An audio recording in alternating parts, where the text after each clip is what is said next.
الصوم لی وانا اجزی بی، روزہ میرے لیے ہے اللہ کہہ رہا ہے، اور میں خود ہی اس کی جزا اور اس کا بدلہ دوں گا۔ یہ روزہ وہ مقدس عبادت ہے کہ جس میں دکھلاوے اور ریاکاری کا بالکل شائبہ نہیں ہے۔ نماز آدمی پڑھ رہا ہے، نماز کے دوران خیال آ سکتا ہے کہ بھئی وہ فلاں دیکھ رہا ہے، اچھی کر کے نماز پڑھو، ریاکاری ہو گئی، نماز برباد ہو گئی۔ صدقہ کر رہا ہے، صدقے میں خیال آ گیا بھئی فلاں صاحب دیکھ رہے ہیں، ذرا اچھی طرح سے اور نکال کے 500 کا نوٹ دے دو، پتہ چلے ماشاءاللہ بڑا سخی آدمی ہے، ریاکاری آ گئی، عبادت برباد ہو گئی۔ زکوٰۃ، ریاکاری آ گئی، برباد ہو گئی۔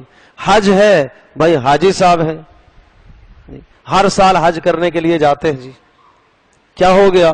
ریاکاری آ گئی۔ اگر اس نظریے سے اپنے اس حج کا تذکرہ روزانہ لوگوں سے کرتا ہے تو ریاکاری ہے، تاکہ لوگ کہیں کہ جناب یہ حج کرنے والا ہے، تاکہ لوگ کہیں کہ جناب یہ نمازی ہے، لوگ کہیں کہ یہ خرچ کرنے والا ہے۔ لیکن روزہ وہ مقدس عبادت ہے جس میں ریاکاری کا کوئی شائبہ نہیں ہے۔ یہ تو باطنی عبادت ہے، یہ تو اندر کی عبادت ہے۔ کھانا اور پینا اس سے اپنے آپ کو روکے ہوئے ہے، اور جاہل سے جاہل اور ان پڑھ سے ان پڑھ بھی جانتا ہے کہ اگر کھا لیا اور پی لیا تو روزہ ختم ہی ہو جائے گا، تو ہے ہی نہیں ہے سرے سے۔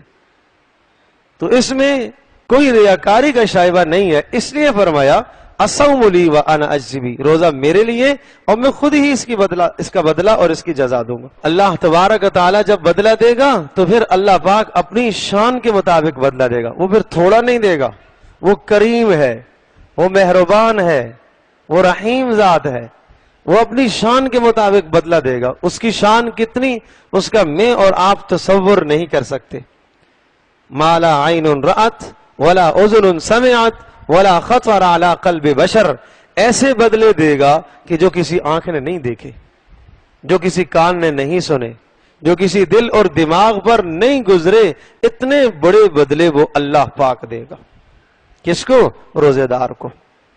اور یہ روزہ خود قیامت کے دن سفارش کرے گا، یا اللہ اس بندے کو میں نے صبح سے لے کر شام تک کھانے سے پینے سے خواہشات سے روکے رکھا، آنکھوں پر پابندی لگائی، کانوں پر پابندی لگائی، زبان پر پابندی لگائی، اے اللہ میری وجہ سے اس نے سب کچھ چھوڑا ہے، اے اللہ میری سفارش کو اس کے حق میں قبول فرما اور اس کو جنت میں داخل کر دے۔ رسول پاک صلی اللہ علیہ وسلم نے ارشاد فرمایا روزے کی سفارش رد نہیں کی جائے گی، ضرور ضرور قبول ہوگی۔ لیکن میرے عزیز دوستوں اور بزرگوں، میں اور آپ اپنے روزے کو سفارش کے قابل چھوڑیں، اپنے روزے کو سفارش کے قابل بنائیں۔